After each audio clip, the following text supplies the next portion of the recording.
All right, LeAnn, these are my favorite conversations that I do. A long time ago, I had the pleasure of covering rock stars for a living. And when I accidentally fell into franchising, I was like, what is franchising? And then I started talking to franchisees who have invested their life savings into a business they have little to no control over. And I'm like, oh my God, these are rock stars. And I love it. So I get very jazzed up to talk about your story and the stories of others. So Right. How did you accidentally fall into franchising? Take me back to before you accidentally said, this is what I'm going to do. What is your backstory? Well, my backstory is from the time I was very young, I always dreamt of being in corporate America. I mean, I was on a college path, honestly, since first grade, because I wanted to go away to school. I wanted to work at the time. I won't tell you how long ago, but Atlanta, we called it Hot Atlanta at the time. Everyone in my age group, we wanted to move to Atlanta, work in a skyscraper or New York City, whatever that. And so I was on that path for a very long time. And I worked really hard to do that. And I was in the marketing arena. And then I also decided, oh man, IBM was big and all the software companies were kind of sprouting up in the late 80s and early 90s. And so I also went and got a degree in information technology, and I married that with marketing. And I ended up in the software company space. I worked for a software company and for 25 years, and I worked up to become executive vice president. And it was just a dream it was a dream come true. Got to travel the world, and did a lot of public speaking. I just did everything I loved to do. And it was great until it wasn't. I grew out of it a little bit, and I grew restless, and I come from an entrepreneurial family. My father never understood how I put so many years of my life into somebody else's company. And he always was trying to get my sister and I to do something, open a sandwich shop, open a yogurt store, like when Teach CBY was growing. I mean, he was always trying to get us to have our own business. I was way too scared. I was risk adverse. I was trying to build up my 401k.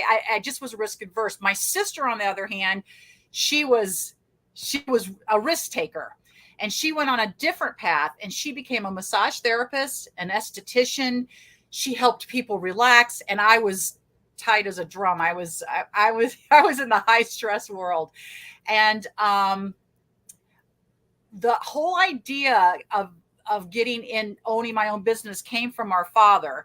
So after 25 years in corporate America, and he got sick, and he still kept saying, when are you going to finally get your own business? And I remember saying, I could probably do it, because I had met some people who had opened a Subway and some of those. I said, if I had a company behind me that already had all the operational things in place to take some of that risk away, so that I wouldn't be one of the 70% of the companies that opened that failed, I would do it. And that's kind of where those seeds were planted, that it was more of me being risk adverse, but then also starting to want to take on that entrepreneurial thing as well.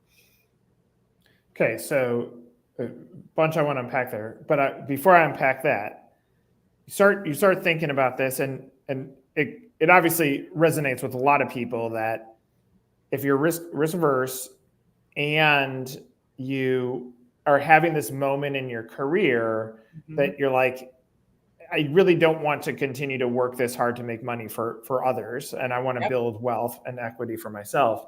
And so this intersection, so you look at franchising, how is the process of going, okay, now I'm going to look at this to buying a Woodhouse? Well, the Woodhouse came about. I mentioned my sister in my little story because we're very tightly connected. She was a massage therapist for a Woodhouse day spa in Indiana. But as an employee, she had no idea that she was working for a franchise. Because they're independently owned. They're all run a little bit, she had no idea as an employee. And when she moved back to our hometown and we started talking about opening a business, all of our friends, they knew Diane and I loved to go to spas. And we would always complain about terrible spa experiences in our hometown. And they all were like, you two should get together and open a spa. And Diane said, I would only do it if it was modeled after a Woodhouse like I worked at in Indiana. And so me being the type A that I was, I got on the internet and I connected with the owner of the spa that she worked for. And that was the first time my sister ever even knew that they were part of a franchise. She knew it was the most well-run company she had ever worked for as a therapist. So that's kind of happened.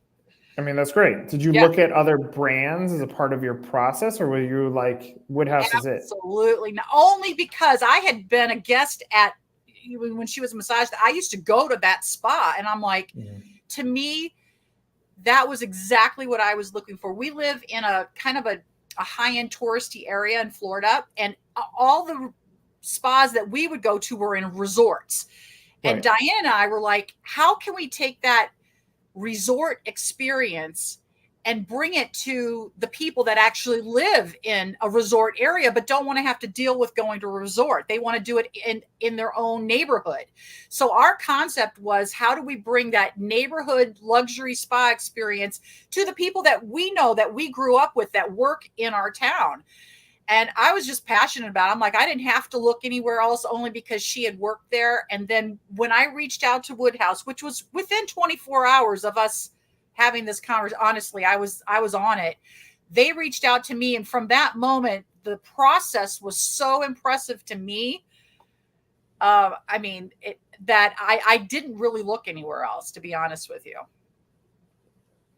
Love that. Love the story. I want to go back to, you're dreaming. You said for first grade, you knew where you were going to go, and so you work your way up to executive VP. Yep. Are you mentally going through something where you're like, this is the top, they're not going to make me CEO. I have a lot of politics in my job. Is it really worth it? Like, how are you processing on a daily basis? Because you've lived out your dream, like you've worked your way up to the executive ladder, but do you feel stuck? And is that where, like, there was a chink in the armor that would open your brain up to doing something different? Yeah. For me personally, the chink was that the CEO that I was working with and reporting directly to, I knew a lot of people around me at the time were going for companies that were going to be public. He made it known he was always going to keep it private. So I knew I was stuck. I either had to leave and go into, and by that time I was in my 40s. And you know what? The companies that are going public, they were going after my daughter. I mean, you know, they were going after the kids coming out of the colleges and stuff to work for them. I felt like I was kind of not in that age group that they would be looking for. So I did feel stuck. And, but the other thing that was stuck too is that I was making really good money. And and then when I did meet with Woodhouse, I was like, you know, I figured out it was going to take us probably 5 years or more of building that business to get to the income that I was accustomed to. So there was a lot of things that I had to kind of think about before making that switch over. But yeah, I was done with corporate America and the politics, and yeah. And I didn't want to have to move. That's the other thing, is I lived in Naples, Florida. I didn't want to have to move to Atlanta. I was done with that part of my life. I wanted to stay, you know? So, yeah.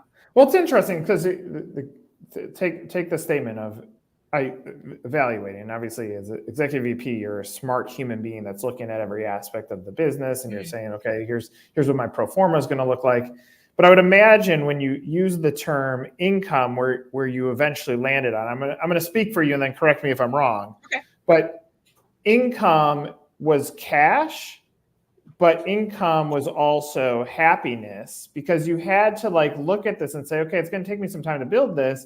But if you flash back the previous 25 years of building plenty of money for other organizations, like, okay, 5 years plus happiness, plus I'm able to live where I want. Like, when you're weighing the currency of life plus traditional money, is that part of where you're processing whether you're comfortable with this or not? So it's so interesting you say that, because I even not too long ago, I started like buying all these books on how to change your trajectory, and I even got a life coach because I was trying to figure out how do I get out now that this whole corporate America thing that I love so much, I wanted out because I wanted quality of life. I wanted, and when I look back at my notes, I wanted more free time, more me time. That was never going to happen. And I wanted more flexibility. There were all those things that, you're right, it was not just financial, but when you're looking at giving up that corporate job, and that, again, it goes back to security. I had the insurance, all that stuff. I did have to weigh it out, but I was at a point in time in my life where that quality of life all of a sudden became more than just that income. Yeah. If that makes sense. It totally does. I mean, one comment is this. I think corporate America, or just business in general, what they miss out on is, I think the experience you just talked about is very similar to a lot of human beings go with it, whether they make the jump into franchising or not, or they can get comfortable with a setback before the financial wealth accumulates.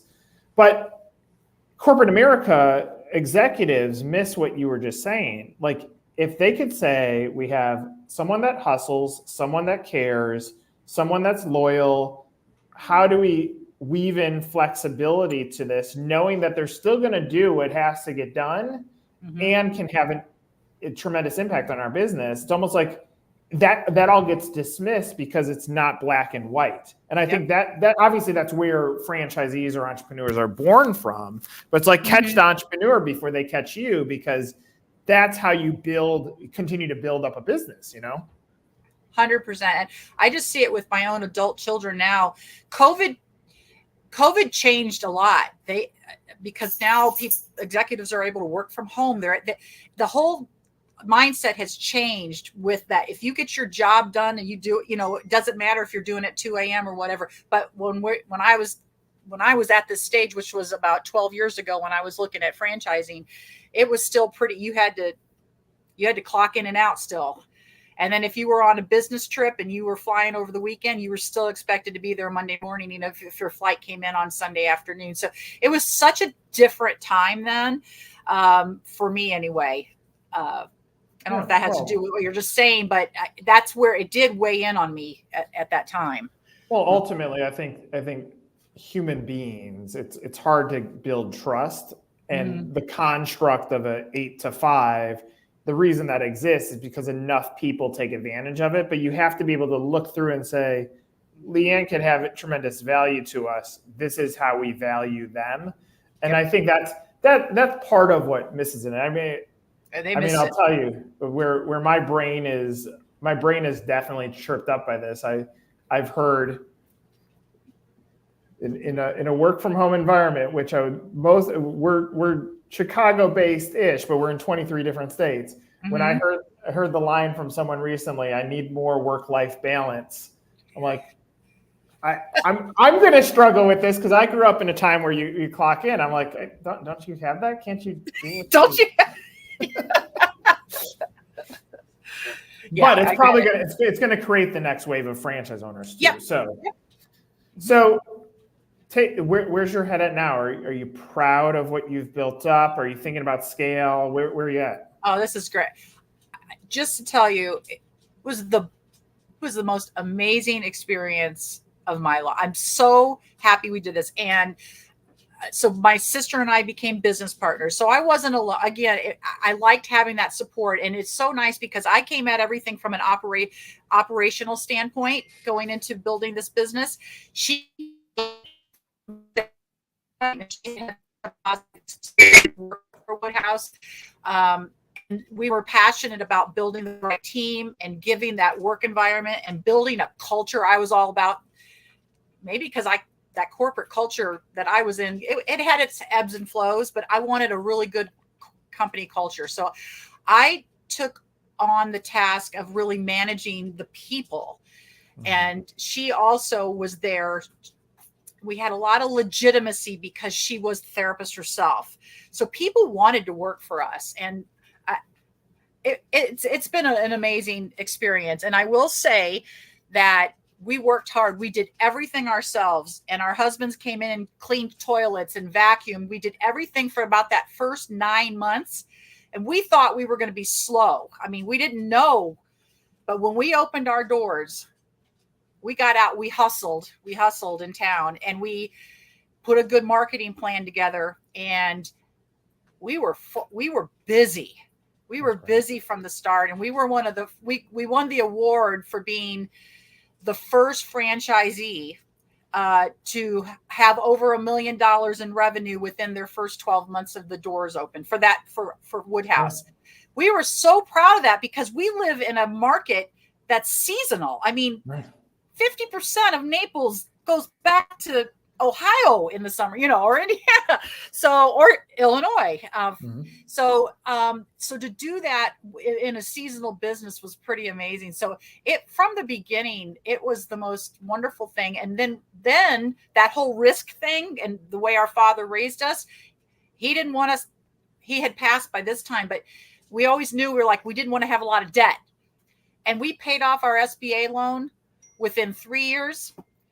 We paid off personal loans within 4 years, and we were debt-free by year 5, and so we just did a lot of things that were part of our core values that our family raised us by, but they ended up being really smart business decisions too. So that's awesome. Yeah. What's the dream now? Do you want to scale, or are you happy with one? We did. Yeah, we did want to scale, and we did make a few attempts at doing a second, multiple locations. I mean, that's always the dream.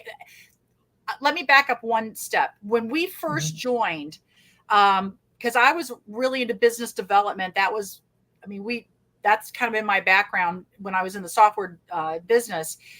So we became regional developers for the Woodhouse brand.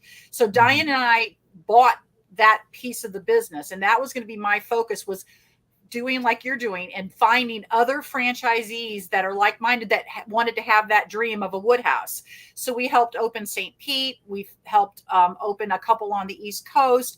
That was my dream to help that. And since that time, Woodhouse changed directions, and they bought that piece of the business back from us. And then they do all the development now.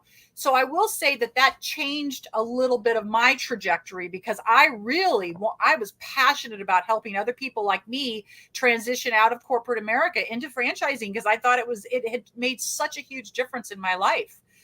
But so to think about it now, then we said, okay, we need multiple units, and the market in Florida, it's tough. The rents have gone crazy in the last, crazy in the last 5 years. So we've not found that right fit. So now we're looking at, we're probably open to even selling the business. Both of our husbands are retired now. We've got a wonderful business. We would love to sell it to an existing franchisee or even one of our team members. So we've got a lot of things, but no matter what we do, we still would love to keep our toe in the Woodhouse. We love it. We love the brand. And we love the business. So, well, just unsolicited comments. One is when Woodhouse watches this, they have someone that could join their franchise growth team, because clearly you know what you're doing. Second comment is, I think the ultimate true beauty of franchising, which is it's underrated and under-celebrated, is the value of the resale. Because what a resale shows is the protection of business, that there was an asset at transition, and that you're bringing new blood in. It's not seen always as celebratory, but I think it's such a cool thing to go through, because that shows the whole life cycle of why you get into business in the first place. Yeah, and I've been watching over the last 12 to 18 months within Woodhouse, and I love the fact that the ones that have been, some of the ones I know about anyway, that were friends of mine that sold, they sold to other Woodhouse franchisees. And I think it's fair. And obviously it's good to have people come in from the outside, but I think it's really cool that that franchisees are buying from other franchisees within Woodhouse. I think that's a very good sign, so if that happens to be where my sister and I end up, and that's only because of where we're at in our, with our husbands retiring, and, I'm trying to learn golf. I don't know. Naples we has all, plenty you know, of the other comfort. thing too, Nick, is that Diane and I have been very hands-on. We were not that was the one thing I didn't mention is from the beginning, we made a commitment that we were going to be hands-on owners. We weren't going to be absentee owners. And it's nice because I have a partner, so that helps, but we have a presence in the spa. And we've kept that toe in there. And now our lives are in a different spot than they were then. So I'm not sure we can do that as much as we used to. So. Well, the story that I heard there is 3 years SBA paid off, four Yep. years debt free. I mean, like, so sometimes, and I get it. Some people buy a franchise because they want passive income. In my opinion, passive income really doesn't exist in business. Like, you still have to hustle to some extent, but it shows like you guys put in the work and look at the return, because not only did you get debt free, then you built a wealth generator, and then eventually you've built an asset that you can exit from, and that's exactly how it should play out. And kudos to you. I mean, it's a really cool story, and you've obviously done it multiple times now. You have proof of concept. You know what you're doing. We do. And I will have to say that, and now we're in year 11, I believe, 11 or 12, but we have our spa director's been with us for a decade. And I guess that's something to say too, is that we have very little turnover. Our team is strong. And so this summer is the first summer my sister and I both have had opportunities to go and spend like 30 days away from the spa and with our families, enjoying, doing things like that. And we tried it as an experiment this summer, and it worked really well. So now we're like, do we really want to sell? Because we got the team. So I just want to put it out there that when you build that strong team, we're still involved in, a lot of things, but we are able now to have even more freedom than we had in the first years. So, I mean, what I wrote down as a goal, goals in business are just on paper. You got to go execute against it. But the goal for us was 3 years, which the clock started at the beginning of this year. We want the option to sell. That doesn't mean we're going to sell, but we're going to position the business so that we can make a decision. And if we operationalize it so that at least we know the predictability of the income that comes off the business, then maybe we keep it going, or we look at it and say we want to acquire. Like, it's just more so creating a milestone to get there, Yep. And it's options. And if you go back to what I said, from the beginning, I wanted flexibility. I wanted options, and, and I have that all sitting in front of me. Because of franchising. Yeah, I love it. Well, LeAnn, thank you so much for sharing your story with me. I'm grateful for it. I love it. Another success story. Thanks for doing this. Oh, you're welcome. Thank you, Nick. Of course. For LeAnn, I'm Nick. This is another episode of Meet the Z.